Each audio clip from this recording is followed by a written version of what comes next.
근데 사실은 오늘은 PPO에 관해서 얘기할 건데, Proximal Policy Optimization. 왜 다시 이거를 하게 됐냐면 나는 일전에 오희석 교수님이 요즘에 DPO 좀 알아야 된다 이래가지고 DPO 살펴봤어요. 그런데 DPO를 보니까 DPO는 RLHF를 그거를 말하자면 없애고 직접적으로 말하자면은 소위 리워드 값을 스스로 말하자면은 옵티마이제이션에 활용하는 아주 좋은 그런 방법인데 사실 이거를 이해하려면 DPO가 유도되는 과정이 RLHF가 기표를 두고 있는 PPO에 그거를 유도하다 보면은 DPO가 아주 자연스럽게 나와요. 그러니까 PPO만 알면 DPO는 너무 이해가 쉬워요. 그런데 문제는 이거죠. 사실 PPO 너무 유명해가지고 RLHF 챗GPT 말하자면 훈련을 이렇게 했다는 바람에 굉장히 유명해졌어요. PPO가. 그래서 PPO에 관심 갖고 사실은 저 예전에도 여러 번 시도를 했어요. 이해하려고. 근데 이게 유명한 PPO 이케이션인데 이거는 아무리 봐도 무슨 말인지 모르겠더라고요. 솔직히 저는요. 그래서 포기할까 했는데 다행스럽게도 제가 비디오 하나를 너무 좋은 걸 찾아서 이건 강추입니다. 강추예요. 세라노 아카데미라는 사람이 거기에 일종의 온라인으로 강좌하는데 외국 건데 요거 두 개만 보면은 완벽하게 이해가 되더라고요. 난 깜짝 놀랐어요. 이렇게 설명을 좀 해주면 좋을걸. 그리고 이게 도움이 되는 게 사실은 레인포스먼트 러닝 강화학습 부분은 수식으로부터 접근해서 이해하기 시작하면은 보통 실패해요. 내가 보니까. 내 경우는 그래요. 너무 하다가 힘들어져요. 그런데 얘가 뭘 하는 건지 알고 나서 수식을 보면 수식이 너무 쉬운 수식이라는 걸 또 알게 돼요. 알고 보니까 그거를 설명하는 말하자면은 교수님들은 보통 보니까 자기가 뭘 알고 있는지 알고 있기 때문에 그 수식이 너무 쉽게 설명되는 거야. 근데 모르는 상태에서 수식으로 이해하려고 그러면 거의 불가능에 가까워요. 그러니까 하다가 가는 지쳐요. 그래서 이거는 요번에 좀 도움이 됐으면 좋겠습니다. 자, 조금 전에 우리 유성준 학생이 설명한 것과 똑같은 상황을 다시 한번 볼게요. 그리드월드 굉장히 이렇게 칸으로 되어 있고 특정 칸에는 굉장히 큰 보상이 주어져요. 4하고 5가 어떤 데는 -1 이런 상황인데 보통 우리가 상태는 요 그리드 어느 위치에 있느냐가 상태인 거죠. 너무 기초적인 거죠. 자, 그리고 액션이라는 거는 그 상태에서 다음 그리드로 옮길 수 있는 가능성들, 그런 방향성, 그건 다 상태라고, 그러니까 액션이라고 불러요. 그런데 사실은 액션이 모두 존재하는 건 아니에요. 왜냐하면 벽을 뚫고 지나갈 수 없잖아요. 그래서 어떤 그리드에는 위 방향이나 왼쪽 방향이 없어요. 또는 어떤 블럭이 또 까만색은 블럭인데 여기는 벽으로 막힌 거예요. 여기는 못 지나가죠. 그러니까 요 그리드월드에서 가능성 있는 액션의 종류만 해놓으면은 물론 무척이 많긴 하지만 이런 게 있어요. 자, 그런데 이제 밸류하고 폴리시를 봅시다. 밸류를 물론 밸류부터 설명하면 참 좋은데 너무 복잡하니까 우리가 좀 이제 밸류 V자를 써서 별표를 하면 최적의 밸류를 얘기하는 거거든요. 일단은 그냥 그걸로 가져갈 거예요. 모든 밸류는 최적 밸류다. 여기서 말하는 최적 밸류는 뭐냐면 어떤 상태에서 다른 상태로 움직였을 때 얻을 수 있는 리턴 값 또는 게인 값 중에 최대로 얻는 거. 그 값을 스테이터스에서의 밸류라고 이제 부를게요. 그래서 수식으로 보면 이게 벨만 이퀘이션이에요. 다음에 나타나는 S 프라임 중에서 가장 큰 값을 주는 방향으로 움직였을 때 그때의 밸류를 우리가 스테이터스의 밸류라고 할 겁니다. 자, 그 얘기는 뭐냐면 5예요. 모든 스테이터스에서 사실은 가장 제일 좋은 값은 뭐예요? 어떻게 움직였든지 간에 5를 얻는 게 최고 값이에요. 그죠? 그러니까 모든 스테이트에서의 밸류 값은 그래서 최적 밸류 값을 상징하는 겁니다. 5예요. 너무. 그런데 이건 시시하죠. 너무. 그리고 이러한 밸류 값을 얻는 방법은 모든 경우에 화살표, 모든 액션이 다 허용이 돼요. 왜냐하면 어디로 가든지 O가 얻어지잖아요. 그죠? 그러니까 이거는 말하자면은 좀 시시한 거지만 어쨌든 최적의 밸류도 얻는 방법이 있고 최적의 폴리시도 얻은 거예요, 지금. 어쨌든 이건 트리비얼 솔루션입니다. 자, 그러면 이번에는 이제 좀 복잡한 걸로 가볼게요. 리워드로 가는 겁니다. 리워드. 그냥 하니까 재미없어요. 그러니까 한 칸 움직일 때마다 마이너스 1씩 주어진다고 생각해요. 그러니까 깎이는 거예요. 하나씩 움직일 때는 무조건. 그런 거를 가정을 하면 이게 밸류가 달라져요. 무슨 말이냐? 지금 여기에 4라고 쓰여져 있는 이 지점에서는 밸류 값을 구할 수가 있어요. 왜냐하면 바로 오른쪽에 5라는 값이 있어서 1로 가면 제일 큰 값이 얻어져요. 그죠? 4 빼기 1인 거죠. 예를 들어서 위로 가나 아래로 가나 이렇게 만약에 1, 마이너스 3, 4, 2가 이런 게 있을 때 리월드가 마이너스 1이면 요 값을 두 개는 얻는 게 굉장히 쉬워지죠. 이것도 벨만 이퀘이션이에요. 유명한. VS는 맥스, 액션, 리워드, 플러스, 밸류, 넥스트 스테이트. 그죠? 자, 그런데, 이거를 가지고서 그러면 다른 스테이트에서의 밸류는 어떻게 구하지? 너무 쉬워요, 이것도. 왜냐하면 생각해보세요. 가장 큰 값이 지금 5였는데 그 옆이 4고, 그 다음으로 큰 값은 4잖아요? 그러니까 4 주변, 여기 옆에 붙어 있는 것들은 다 3이에요. 그리고 얘 옆에 있는 것도 3이에요. 그리고 3 주변에 있는 것들도 다 2예요. 그죠? 하나씩만 깎이니까. 이런 식으로 채우면, 이거 채우는 거 너무 쉬워요. 그러니까, 리워드를 가정하고서, 요 스몰 그리드 월드에서 밸류 값 찾는 거, 너무 쉬운 거죠. 이렇게 찾으면 되는 거예요. 자, 그리고, 그러한 밸류를 얻게 해주는 폴리시는 뭘까? 이것도 너무 쉬워요. 왜냐하면 밸류를 다 알고 나면은, 그 가장 옆에 있는 값의 큰 방향으로 화살표를 연결해주면 그 액션이 말하자면 최적의 폴리시인 거예요. 이것도 너무 쉬운 트리비얼 솔루션이긴 하지만 이것도 일종의 아까보다는 조금 복잡하죠. 자, 그런데 여기서 가만히 보면 재밌는 게 있어요. 뭐냐면은 아까랑 다른 폴리시가 나타나는데 뭐냐면 여기 마이너스 2라는 지점, 요게 보이지 않아서 미안합니다. 자, 이 마이너스 2라는 스테이터스에서는 어디로 가는 게 최적의 폴리시예요? 이쪽으로 가는 거예요. 왜? 이쪽으로 갔다가는 오히려 더 마이너스 2가 돼요. 이쪽으로는 그냥 마이너스 1이지만. 이게 예를 들면 그런 거죠. 가까운 데 화장실이 있는데 별로 지저분해요. 먼 데 화장실이 있는데 호텔 화장실이야. 그런데 가는 동안 너무 힘들잖아요. 그래서 이런 값을 찾는 게 최적의 솔루션이다. 라고 생각해도 마찬가지의 그런 어떤 해석이라고 이해하시면 됩니다. 자, 이번에 디스카운트 팩터까지 한번 생각해 볼게요.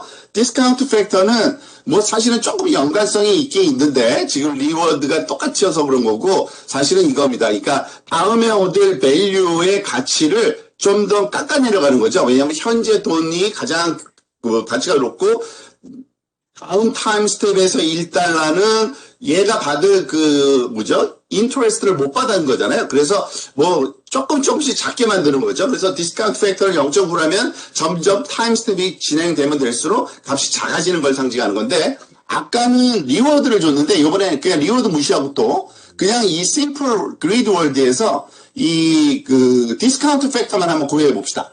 즉 디스카운트 팩터라는 건 뭐냐면 어떤 스테이트에서 다음 스테이트로 움직이는데 그때 움직인 값을 그냥 갖고 오는 게 아니라 이 디스카운트 된 값을 곱해서 갖고 오는 거예요. 그러니까 얘 입장에서 보면은 4가 오는 게 아니라 0.9를 디스카운트 팩터라면 4, 9, 36, 3.6.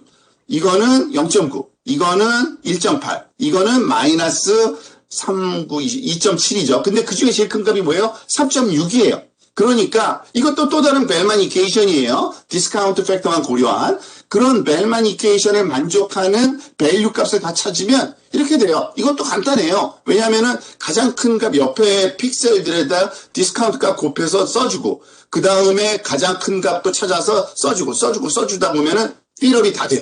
그러니까 이게 간단하게 솔루션이 되는 거고 이게 찾아지면 옆에 가장 가까운 쪽으로 이동할 수 있는 방향 그거는 또 결국에는 그게 옵티멀 폴리시가 되는 거죠. 그 스테이트에서 이거는 또 아까랑은 좀 다르죠. 여기서도 계속 이쪽으로 가는 그런 폴리시가 얻어집니다. 자, 이거는 이제 기본적인 아이디어를 이렇게 한 거고 이거 두 개를 다 섞어 놓은 거. 그죠? 아까 이미 유상준 학생이 설명을 했죠. 여러 번. 그 수식 전개. 이거예요. 이게 유명한 벨만 이퀘이션인데, 최적의 value는 다음 상태의 디스카운트, value의 디스카운트 된 거 더하기, 다음 상태에서, 요거는 S 프라임인데 요거 잘못 쓴 것 같아요. 여기가 몇 가지 오탄이 있어요.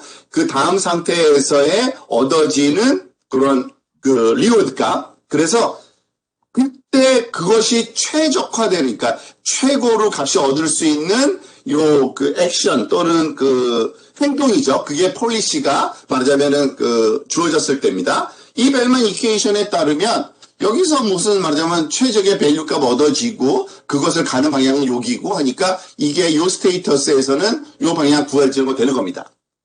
자, 그런데 문제는 이거죠. 아, 이거는 이제 너무 복잡할까봐 여기서 디스카운트 팩터 리워드 다 고려해도 돼요. 근데 복잡하니까 좀 간단하게 할 거예요. 디스카운트 팩터 1로 해서 계산을 계속 진행하겠다 이거니까 그것만 좀 유의를 해주세요. 자, 그러면은 벨만 이퀘이션을 그럼 어떻게 푸느냐? 아까처럼 풀 수 있어요. 근데 그거는 모든 픽셀을 다 돌아다니면서 하나씩 다 구해야 돼요. 그러니까 골치 아파요. 그래서 어떻게 하냐면 사실은 랜덤하게 해요. 랜덤하게. 무슨 말이냐?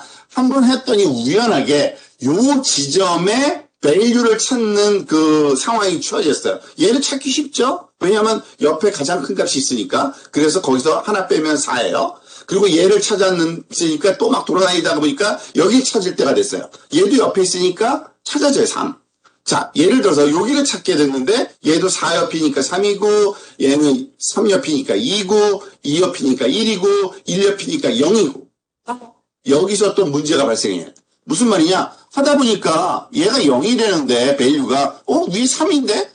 바로 옆에 게 가장 갖고 올 수 있는 값을 1만 빼주면 되니까 2도 되는데? 맞아요. 그래서 반복해서 구해야 돼요. 사실은 이 벨만 이퀘이션을 이러한 그 환경상에서 모든 스테이터스마다 구할 때는 반복적으로 하다 보면은 점점점 정확해져요. 이게 말하자면은 그 반복해서 구한다고 보시면 되는 겁니다. 자, 그리고 당연히 그렇게 벨만 그러니까 이퀘이션을 모든 스테이터스의 최적의 밸류를 다 구하고 나면 모든 스테이트마다 가장 인접한 넥스트 스테이트 중에서 가장 큰 값을 갖고 있는데 그 방향이 말하자면 최적화된 폴리시가 되는 거죠. 그거를 또 구하면 되는 거예요. 그러면 이렇게 돼서 답이 나오는 거예요. 자, 그런데 요거는 굉장히 조그만 스몰 그리드 월드 얘기예요. 스몰 그리드 월드.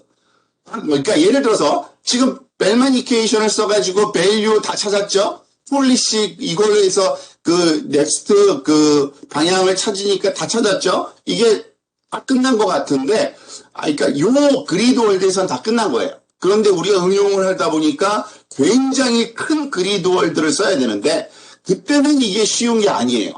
그래서 뉴럴 네트워크 여기 사용되는 겁니다. 왜냐? 우리가 잘 알고 있는 뉴럴 네트워크의 특징은 뭐냐면, 일종의 인터폴레이션을 해요. 뉴럴 네트워크가 뭐냐면은, 뉴럴 네트워크가 이런 큰 그리드 월드에서 요 지점에 X좌표와 Y좌표가 스테이트예요. 상태. 그 상태의 값을 찾았다고 보세요. 3이라는 값을 밸류를 찾았어요. 그러면 그 주변은 어떨까요? 비슷할 거예요. 왜냐하면 얘 영향을 받으니까. 그죠? 그리고 다른 곳에서도 어떤 값을 찾으면 그것의 주변을 비슷할 거예요. 그러니까 모든 스테이트마다 다 찾을 필요가 없어요.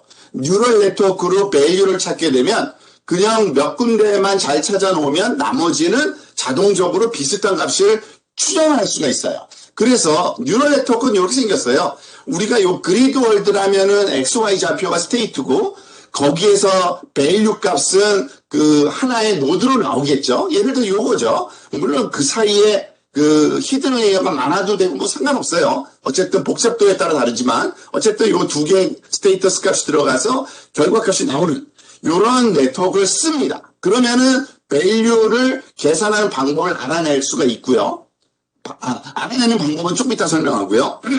자, 그럼 폴리시는 어떻게 구하느냐? 폴리시는 모든 지점에서의 그 말하자면 화살표를 그러니까 우리가 스테이터스를 알지는 못하니까 밸류를 이거는 그 이전에 그 스몰 월드에서 하던 방식이 아니라 아예 네트워크도 하나 또 만들어요. 폴리시 네트워크. 그래서 요 지점에서는 위로 가는 거, 아래로 가는 거, 왼쪽으로 오른쪽으로 가는 거, 요 네 개의 지점으로 갈 때에 가장 확률 값이 높은 거. 그러니까 네 개의 값을 구하는데 이거 다 뭐 소프트맥스로 하겠죠. 값이 1인데 합은 가장 높은 확률 값. 그 가장 높은 확률 값은 뭘로 상징하는 거냐? 가장 큰 밸류 값을 갖고 있는 상태 방향. 그거를 우리가 찾아내도록 이런 네트워크를 구성하는 겁니다. 그리고서 얘도 훈련시키다 보면 잘 됐다고 가정해 봅시다. 그러면 어떻게 돼요? 얘가 정확하면은요, 그 주변은 얘하고 비슷한 폴리시로 그냥 써버리면 돼요. 거의 비슷한 거. 그게 뉴럴 네트워크의 특징이잖아요. 자, 그럼 어떤 식으로 해야 되느냐? 이런 식인 겁니다. 사실은 이런 걸 하는 방법이 굉장히 많아요. 소위, 강화학습 공부하다 보면은 무슨 방법, 타임 디퍼런스, 아까 타임 디퍼런스 얘기했잖아요. TD 방법, A to C 방법, A3C 방법, 무슨 해가지고 한 10개가 넘어요. 근데 그게 다 뭐냐면, 이걸 따로 구할까, 같이 구할까, 같이 구할 때 어느 걸 더 비중을 둬서 구할까, 어떻게 좀 더 정확하게 하는 방법이 아주 사소하게 달라요. 근데 원리는 거의 다 똑같아요. 예를 들어서, 아까처럼 요 밸류 값만 구하는 네트워크를 만들어서 이 밸류를 우리가 수십 번, 수백 번 막 돌리다 보면은 얘랑 똑같지는 않지만 진짜 그 옵티멈 값과 비슷한 값을 출력해주는 얘랑 비슷한 값을 그런 밸류 네트워크를 만들 수가 있어요. 진짜. 그렇게도 해요. 근데 그거는 굉장히 초기적인 방법이죠. 옛날 방식이에요. 그게 말하자면 강화학습 초기 버전이라고 보시면 되고요. 폴리시도 마찬가지예요. 그런데 폴리시는 조금 달라졌어요. 폴리시는 처음부터 조금 달라지기 시작해요. 왜냐하면 디터미니스틱하게 우리가 가장 큰 값을 얻어내는 거를 출력하는 네트워크가 아니라 네트워크를 구성하다 보니까 이 확률 값으로 구성을 하다 보니까 스토캐스틱 폴리시로 바뀔 수밖에 없거든요. 그러니까 모든 경우를 다 출력하다 보니까 스토캐스틱하게 되고 결국에는 그 중에서 제일 큰 확률값 방향이 예전에 말하던 디터미니스틱 방향이겠죠. 그런데 이게 단점이 아니라 장점이에요. 오히려 더 좋아요. 소위 익스플로러라는 개념이 있어가지고 최적이 아닌데도 이다가 더 나은 솔루션 찾고 그런데 어쨌든 폴리시 네트워크도 찾을 수가 있습니다. 그런데 자, 이 두 개의 네트워크를 만들어 놓고서 한꺼번에 훈련시키는 방법이에요. 그게 요즘의 추세예요. 그게 폴리시 그라디언트 방법이라는 건데 이런 방법을 많이 써요. 그래서 근데 그럼 어떻게 하느냐? 얘 밸류 네트워크도 훈련시키고요. 폴리시 네트워크도 훈련시키고요. 왔다 갔다 하면서 해요. 그 방법을 가르쳐 드리겠습니다. 자, 제일 먼저 밸류 네트워크부터 시작을 해요. 밸류 네트워크에서 뭐가 들어가든지 간에 뭐가 나와요. 무조건 정크 네트워크, 그죠? 왜냐하면은 뉴럴 네트워크 값을 무조건 출력하니까. 그런데 이 값이 그 스테이터스의 값일까? 아닐 수가 있죠. 그걸 어떻게 판단하느냐? 진짜 값을 알고 있다고 한번 가정해 봅시다. 이걸 어떻게 알지? 아는 방법이 있어요. 아는 방법은 조금 이따 얘기할게요. 이거는 알고 있다고 한번 가정해 볼게요. 그러면은, 이가 나왔으니까 틀렸잖아요. 그러니까 2보다 5가 나와야 되는데 2가 나왔으니까 3 정도를 높여줘야 되겠죠? 그래서 3 정도 높이라고 뉴럴 네트워크를 훈련시킬 수가 있겠죠. 우리가 잘 알잖아요. 얘가 타겟 라벨이고 얘는 값이 2가 나왔으니까 그레디언트 디센트로 얘를 업그레이드 시킬 수 있겠죠. 요 지점에서. 또는 이게 너무 크게 나올 수도 있죠. 진짜 값보다. 그러면 또 낮추면 되겠죠. 자, 그런데 이 밸류 값을 우리가 알 수가 없잖아요. 그래서 그때 이거를 씁니다. 폴리시 뉴럴 네트워크를 사용해요. 폴리시 뉴럴 네트워크. 그래서 어떤 방법을 쓰냐면 밸류 네트워크 있고요. 폴리시 네트워크 있죠. 이 밸류 네트워크에서 그냥 일단은 뭐든지 아무렇게나 막 구해놨다고 보세요. 그런데 이렇게 생각하는 게 그거는 좀 오해고 폴리시 네트워크로 바로 옆에 어디로 가야 될지를 이것도 랜덤이겠죠. 처음에는 아무것도 몰라요. 근데 얘가 패턴 대로 그냥 가는 거예요. 막 가다 보면은 에피소드가 끝나는 그 순간이 있겠죠. 그때까지의 값을 역으로 기록을 해놓는 거예요. 그러니까 예를 보세요. 랜덤, 여기 그 밸류 값은 진짜 엉터리지만 얘가 랜덤하게만 가다 보면은 그 마지막 파이널 데스티네이션 도착하고 이걸 갖고 역으로 여기가 4여야 되고 여기가 3이어야 되고 얘가 2여야 되고 1, 0, 마이너스 이 값을 알죠. 우리가 이렇게 돼야 된다는 그 기준을 알고 있거든요. 그 말하자면은 그 벨만 이퀘이션과 리워드 개념에서. 그래서 이거하고 얘가 뱉어내는 요 5개 값이 6개 있네요. 틀리네. 그거를 옵티마이징 해주는 겁니다. 우리가 잘 알고 있는 방법이에요. 이 6개 빼기 우리가 액츄얼 진짜 말하자면 그 폴리시 네트워크로 구한 값과 그거를 빼고 제곱해서 평균 내주는 거예요. 이거 잘 아는 그 뭐죠? 로스 함수잖아요. 그래서 계산했더니 한 3.36이 나왔다. 그러면 이 로스 값을 최소화시키는 방향으로 이 밸류 네트워크를 훈련시키는 겁니다. 얘도 한 6개 정도의 값에 대해서 이런 훈련을 할 수 있겠죠. 그런 식으로 훈련을 시키는 거예요. 그러면 밸류가 조금 좋아지겠죠. 그래서 모든 에피소드를 여러 번 돌아다니면서 이 짓거리를 계속하는 거예요. 그러니까 밸류를 많이 시키는 거죠. 근데 여기서 이거 밸류 할 때까지 계속하는 거 별로 의미 없어요. 왜냐하면 폴리시 자체가 말하자면 그다지 정확하지가 않기 때문에 뭐 하다 보면은 그럴싸한 값이 얻어지기도 한대요. 그럴싸한 값이. 그렇지만은 사실은 그 보통은 어떻게 하냐면 이렇게 우리가 말하자면은 뭐죠? 그 폴리시 네트워크에서 주는 리워드 값과 이거는 이제 포멀한 그 수식일 뿐이지 아까 우리가 조금 전에 쉽게 설명한 요거랑 똑같은 거예요. 익스펙테이션은 당연히 평균 내는 거고 이거는 그 모든 타임 스텝에서의 밸류 네트워크에서의 말하자면 뱉어낸 거고 얘는 그 폴리시 네트워크로부터 얻어낸 우리가 알고 있는 값이고 이걸 가지고 훈련을 시키는 거죠. 자, 그런데 이건 한번 그러니까 훈련을 다 완성시키진 않고 일정만큼만 훈련시킨 다음에 이제는 폴리시 네트워크로 가버려요.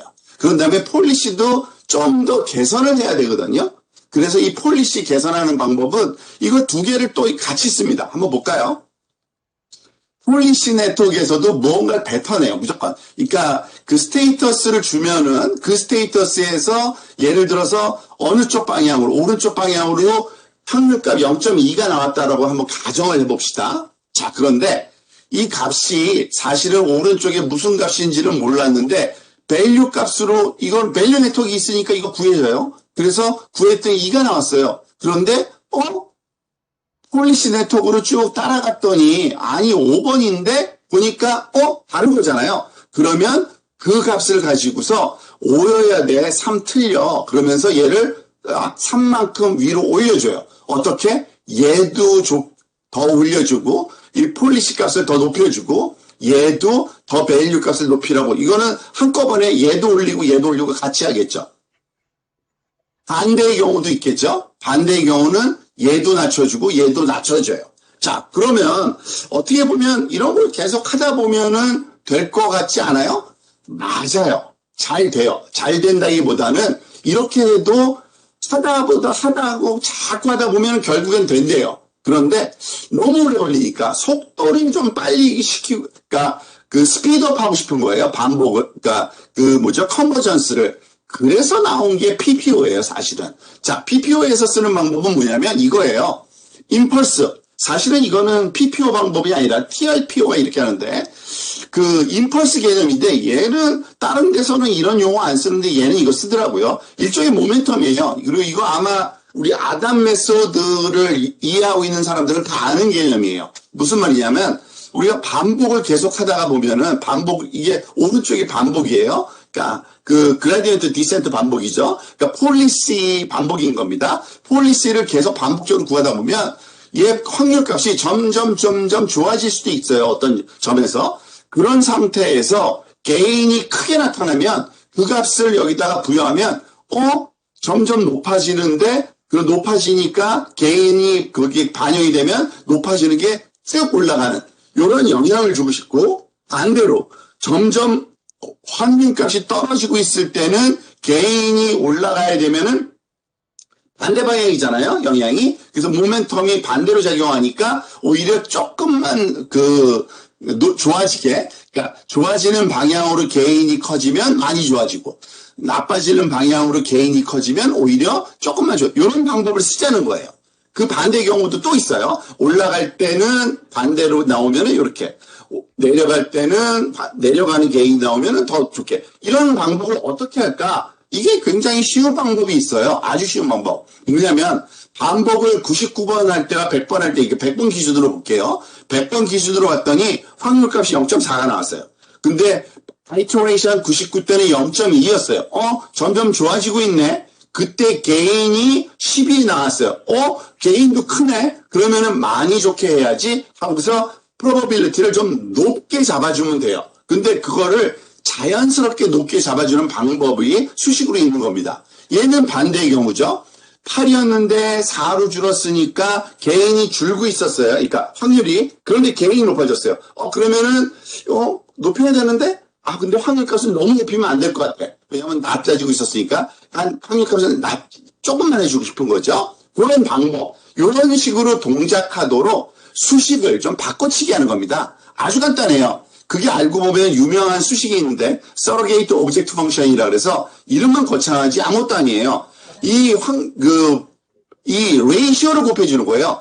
이 이전 확률값 분의 현재 확률값 곱하기 게인. 그러면은 현재 확률값이 커지면 이게 높은 이 게인에 높게 작용하는 거고, 반대죠. 얘는요. 이전 확률값이 더 컸으면 오히려 게인의 효과가 작게 하는 요 비율이 서러게이트 오브젝트 펑션, 그러니까 PPO의 핵심이에요, 사실은. 그러니까 PPO는 아니고 TRPO라는 True Region Policy Optimization의 소위 핵심인데, 이거예요. 결국에는 폴리시 네트워크를 학습시키는 데 사용하는 로스 함수를 그냥 쓰지 말고 이 확률값, 그러니까 이전 반복에서의 확률값 분의 현재 반복에서의 확률값의 비율을 어드밴티지에 곱하자. 여기서 조금 생략된 게 있어요. 사실 이 어드밴티지는 갑자기 나왔잖아요. 이거는 게인에다가 일정한 베이스라인을 빼주는 건데 너무 복잡한 얘기를 해서 좀 생략했는데 그냥 거기 지점에서의 말하자면 게인이라고 생각해도 아무 상관없어요. 그래서 어드밴티지에다가 이 비율값을 곱해주면은 좀 더 수렴이 빨라진다예요. 이게 서러게이트 오브젝트 펑션의 핵심이에요. 아시겠죠? 그러면은 되는 건데. 자, 그런데 여기서 문제가 하나 발생해요. 했더니 어떤 문제가 있냐면 확률값이 조금씩 변하면 문제가 없는데 갑작스럽게 변할 때가 있죠. 첫 번째 이전 아이터레이션에서 0.001이었는데 이번 아이터레이션 돌 때 0.4야. 4천이야. 어마어마한 큰 값이죠. 우리가 다루는 뉴럴 네트워크에서는 이걸 곱했다가는 망하는 거예요. 그래서 PPO가 나온 거예요. PPO. PPO는 이거 안 되겠다. 그냥 곱하지 말자예요. 클리핑. 잘라서 너무 큰 거 잘라버리고 너무 작은 거 잘라버리자예요. 그걸 수식으로 표현하니까 복잡한 거지 원리는 너무 간단해요. 뭐냐면은 예를 들어서 얘가 비율이잖아요. 두 개의 비율인데 얘가 둘 다 똑같을 때는 뭐가요? 1이죠. 똑같을 때.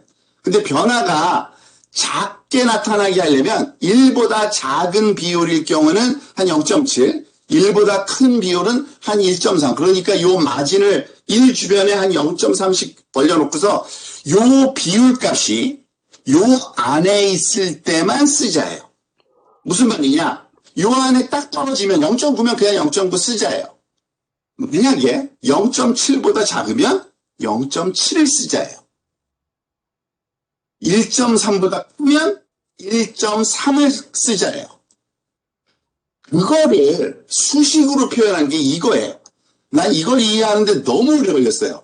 근데 이거를 보고도 다시 이해하는데 너무 오래 걸렸는데 제가 설명을 드릴게요. 이제서 이해됐어요. 뭐냐면 여기서 클립은 뭘 클립한 거냐면 요 값을, 요 비율값이요.